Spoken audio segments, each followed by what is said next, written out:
Welcome back to Americana on Tour. I'm Dan Barth, and this week, Living History Farms will give us a glimpse at Indian and pioneer farming. I grew up on a farm just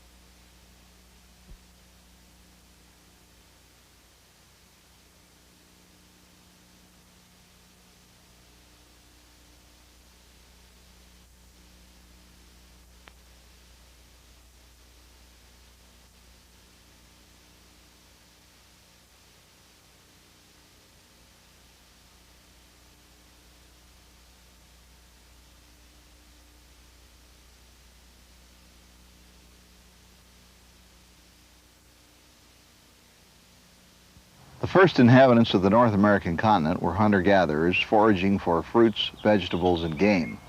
Eventually, these Native Americans learned to plant seeds and raise crops. The Iowa grew three varieties of crops. They had corn and then beans and then squash. They're called the Three Sisters. And the corn is the pole for the bean, and then the squash helps, when it vines out, helps protect the beans and the corn from smaller animals, and it was primarily the women that did all of the gardening. It was thought that they had a nurturing spirit since they gave birth to children and nurtured those children. It seemed pretty logical that they should also be the ones that would give life to small plants and nurture them into their adulthood as well. Men had a killing spirit, so you wouldn't let a man into your garden because you would be afraid that they would kill the plants. The men would hunt the buffalo on foot. There weren't any horses at 1700 in Iowa Indians, so they would have a spear and run behind them and maybe bring down one in a day, which is quite an accomplishment. But they would usually like to eat their meat raw. And the French accounts have said that sometimes they would heat it over a fire just to get the blood really running before they would eat it. They would trap and hunt for, and the furs they got, they would use for clothing and to line the Nahachi with, and a lot of times, mostly, was to trade with the French to get iron pots and knives and stuff. They would trade quite a bit for iron implements.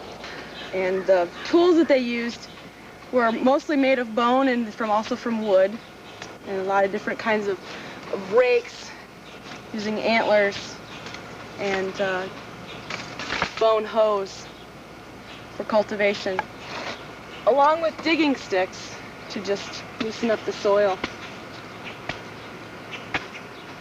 But after the plants grow, you don't really need to do a whole lot of cultivation. They're big enough that the weeds won't choke them out.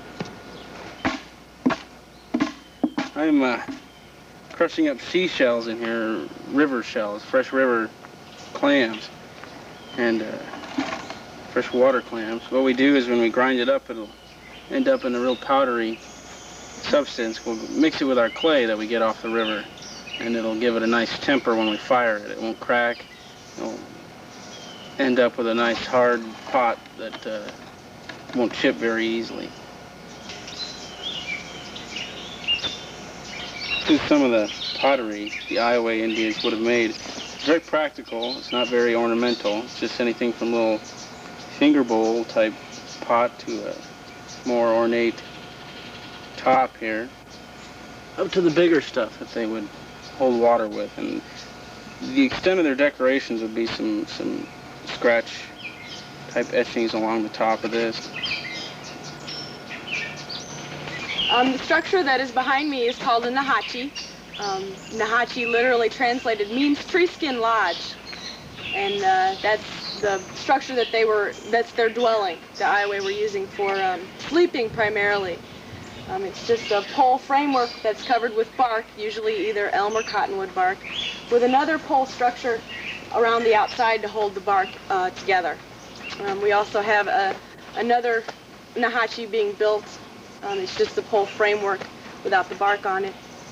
The structure that's behind me, this is a tanning rack.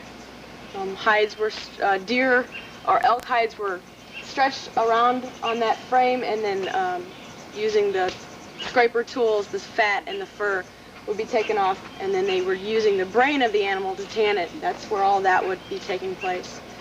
This structure is a ramada used for shade to do number of activities, be it pottery or food preparation. And the small structure that looks like a small nahachi is a sweat lodge used for a lot of different ceremonial purposes. It would be, the outside covering would be hides that would be stretched across that, and then the rocks heated on the inside, kind of like a sauna. They went on to develop a planting and harvest system and a storage method of drying and preserving food for future use. The Native American also experimented with fertilization, increasing the yield of their crops significantly. With these measures, they graduated from a primitive subsistence level to a more civilized existence. When I was growing up, I learned a lot. The pioneers arrived and began farming, borrowing agricultural techniques from the Native American. Relying on hard work and Mother Nature, these ambitious farmers planted on a larger scale, hoping to increase crop yields and exchange surplus for modern machinery.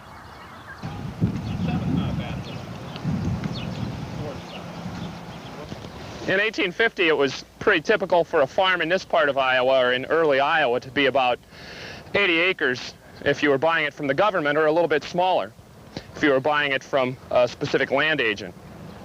The crops that you were raising were primarily corn as a feed for your livestock, your cattle, your hogs, your sheep, and maybe some of the smaller animals you had like chickens or geese or turkeys. The other crops that you were raising, wheat and potatoes, were generally for your own consumption, and especially wheat as a sale crop to make money.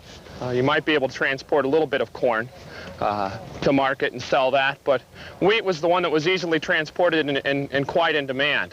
So if you had an 80-acre farm and 20 acres total being farmed in 1850 Iowa, you'd probably have about 10 of that in corn and maybe 5 in wheat, or a little more, 5 acres in wheat, and then maybe an acre in potatoes, giving you approximately 20 acres total. The wheat would yield somewhere around 10 to 30 bushel per acre on average, depending on what the weather was like that year, and the rain, of course. And if you had 5 acres, that's going to give you approximately 100 to 150 bushel per acre, or 150 bushel total, thus giving you enough for your family, but enough to transport to market. And you might expect anywhere from 25 to 50 cents per bushel, so you could make a little bit of money off your wheat, and that was really the main crop that you were raising to get money from directly. Now, corn also turned out to be a money crop in that it could be fed to your hogs, hogs being more prolific than cattle and yielding a little more animals per litter. You're getting about 4 to 8 hogs per litter from your pigs. Suppose just 1 cow a year. Hogs are a very important crop for you in that sense, not only for the meat production but for the lard. You might have to drive hogs to the market every fall, and that would be one main source of income, or selling them to other people in your area that were needing hogs. So you were doing your own butchering for your own meat and then driving the hogs to market and making a little bit of money off them that way. Our hogs that we raise here, they'll give us about 180 pounds of growth in about 12 to 18 months, which is quite considerably long time when you look at hogs nowadays. But in 1850, the hogs being raised were very slow growing, also very fatty. People today want lean meat. And in 1850, you needed that lard. So you had maybe 3 to 4 inches of fat along the back spine of your hog, and that would give you fat not only for using in cooking, but making soap, and perhaps in using candle, though beef fat was primarily used for making your candles. So you'd be making a little bit of money each year, and instead of having to rely on then essentially human labor-intensive implements like I'm using today, like a hoe, you'd be using, taking your money to buy better equipment, buying a cultivator and making corn markers so that you could check row your corn and cross-cultivate instead of having to hoe, or maybe buying a reaper so that you didn't have to harvest your wheat by hand, but instead could harvest it mechanically and then grow considerably larger amounts of wheat and then make more money. Your potato crop would stay essentially the same. You didn't need to grow more potatoes, really. But your grains were the ones that you were expanding, your corn and your wheat. That way, with the mechanization that you were developing or being able to purchase, you could expand your farm from a 10 to 20 acre farm in a few years to making it a lot more profitable, maybe 50 or 60 acres being farmed. A lot more of smaller grains being grown. So that way, you were making maybe $50 to $150 a year off your farm, and that's a pretty good chunk of money when you consider what wages were in that time period. But it took a lot of hard work, a lot of intense human labor, and then you'd want to be going to that more mechanized style of agriculture that was being developed in the mid-19th century. Men like McCormick and others making mechanized reapers, better types of plows being developed, or planters that were being developed so that you didn't have to use your own labor quite so much as using the livestock's labor quite a bit more. On our farm, we plow our land using oxen as opposed to horses. They're a lot more durable, their equipment's a lot simpler, so we don't have a large investment in our work animals. A horse might cost, or a team of horses might cost 3 times as much as a team of cattle. And that's all an ox is a male cow that's been castrated and trained to work. So he's just a big steer. And the cost of your oxen and their yoke would be approximately $50, whereas a team of horses with their harnesses would be anywhere from $100 to $150 on average. So you're starting out in a somewhat slower method of agriculture, but you're beginning just to make a little bit of money, and again, as I said, to expand out as you make a profit and go to horses, get better equipment, and then expand your acreage in turn as you're making more money. But beginning with just using a lot of basic equipment and trying to get a good start. So a farm in 1850 used a lot of human labor still, and also some animal labor, but you were wanting to get a better farm started and get a lot more equipment instead of having to rely on your own power, use that mechanical power.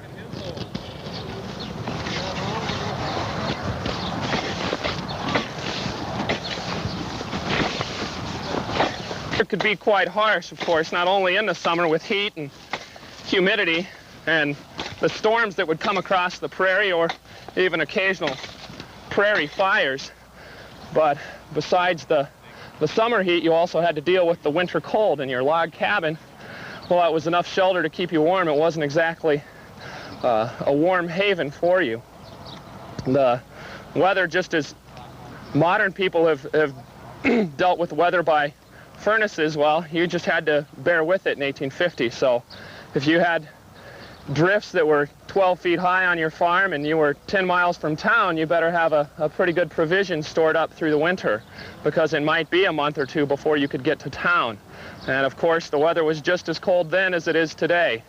Temperatures ranging below zero, giving you quite frigid conditions. And if you had a lot of snow, then you probably didn't get out much, because you didn't want to get lost in that snowstorm. You didn't have homes that were considerably close to you, so you'd be walking maybe 10 to 15 miles to your nearest neighbor, and you wouldn't want to be caught out in a snowstorm. So you were essentially bound in your home for a certain period of time during that severe weather.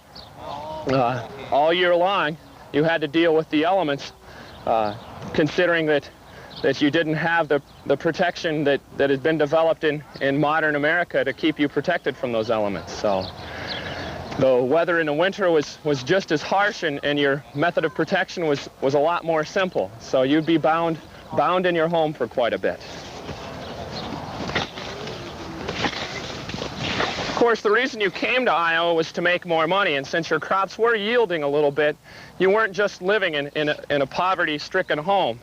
You wanted to be having the opportunity to purchase better equipment and also some staple goods. Flour, which came from your own production, was something very basic, but if you wanted better spices or dyes for processing your wool, then you'd have to go to the nearest town, which might be 10 to 15 miles away, and on a horse, that's about a day's journey there and back. As I said, you could buy things, some English-made earthenware. A Queensware is what they would call it, which is today called Staffordshire.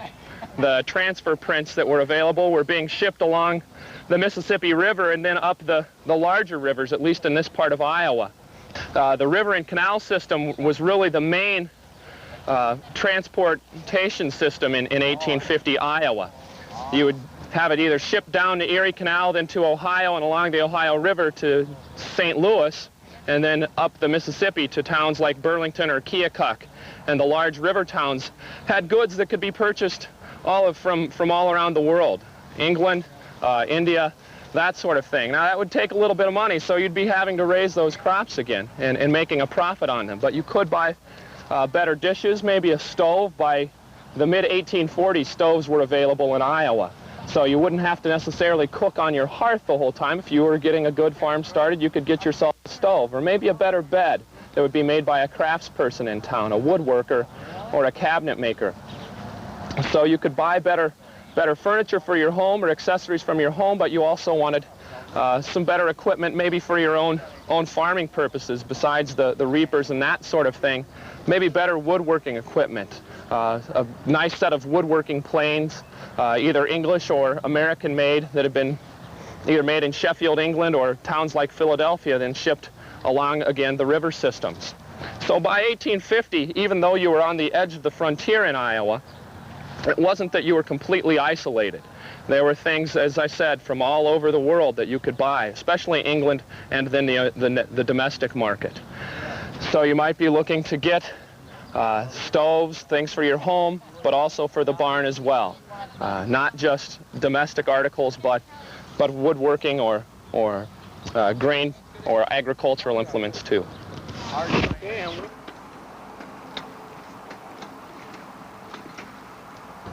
With this new technology, they had increased their crop yields and ensured a better way of life. The pioneer farmer had established the first agricultural incentive plan.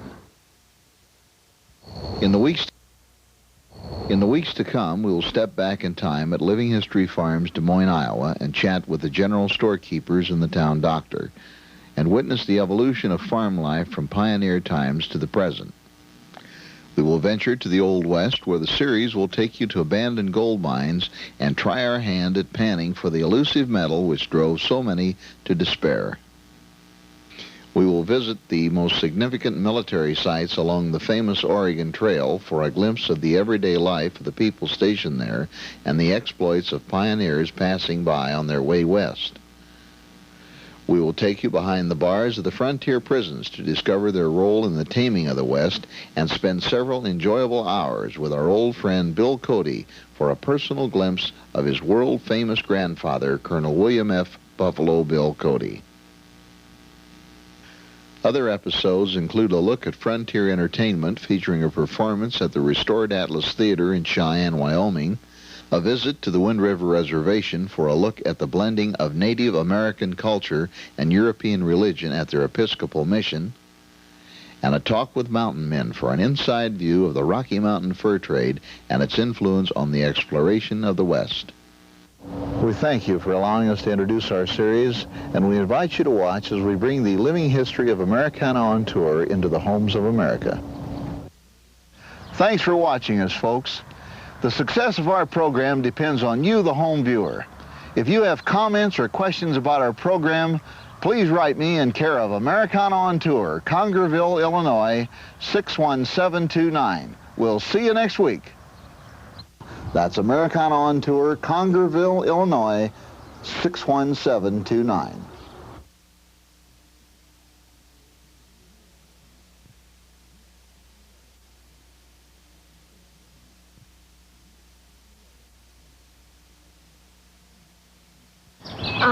You'd get up fairly early. Your work started real early, and the first chores you had to do, you took care of the chickens. That was the women's responsibility, and just getting the cabin ready, starting the fire. After being banked at night, you needed a hot fire to cook your dinner, which was your noon meal.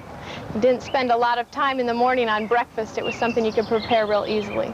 And then you'd have cooking dinner took up most of your morning. Dinner was your main meal because you needed a lot of energy for your afternoon's worth of work. So you'd cook a big dinner and spend your time cooking and save back leftovers to feed your family for supper. And that way in the afternoon you have time to do other kinds of chores. Quilting, working in the garden, helping out in the fields if needed, making soap, dipping candles. There's always more to be done, it seems. The cabin appears fairly small, and it would be. In the summertime, it's not bad. Everyone's outdoors. There's plenty of work to do outside.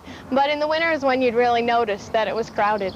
The average family was about 6 people, so that would mean a lot of people in a small space. But you'd learn to get by. You spent most of your time just keeping warm, cutting wood for your fire, and cooking, having food to do. There were other activities you could do indoors, like spinning or quilting, sewing, things like that. You weren't outside much at all. The men would probably be down in the barn doing a lot of work indoors as well. The garden would have been very important to the pioneer family, and it was the women's responsibility, so they spent most of their work in the garden. We grow lots of root crops. We don't have as many ways to store food in 1850 yet, so one of the main ways is to bury things underground, sort of like a temporary root cellar. So we grow lots of root crops, carrots, turnips, radishes, onions, things like that. We also grow a lot of things that we can pickle or store in a brine. So we make pickles out of cucumbers, we pickle beets, we make sauerkraut out of our cabbage. And then we also grow some things that are a little more frivolous, like our muskmelons or our tomatoes. We just eat ripe, and then they're gone until the next year. So it's something to look forward to as well. But we spend a lot of time hoeing, just taking care of it naturally. It's mainly the women's work. And we also do some watering if needed by hand. So the pioneers could have carried water to their plants. But other than that, it's pretty much up to the seasons, up to nature. You normally would have settled by a fairly large body of water, a river or a stream, and had water to carry. You also eventually would have dug a well. Once you decided that this is where you wanted to stay and where you wanted to settle, you'd go to the trouble of digging yourself a well, and then you'd have a pretty steady supply of water.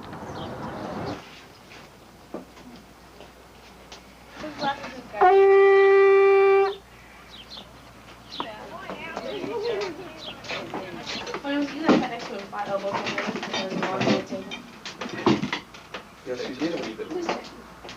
Oh, you've got another. Hello. That's similar. Am I messing with them? You have the scale and weights, or they're just the same? Oh, like more steel units. We'll get the steel units out. I don't think so. Yes, please. We have plenty for Saturday. You are so good. Tony, you want some corn? Serious domestic Yeah, I'll take tendencies. Thank you, sir. Serious. She's a May I have a piece of bubble fine purveyor of the domestic violence. Well, wait.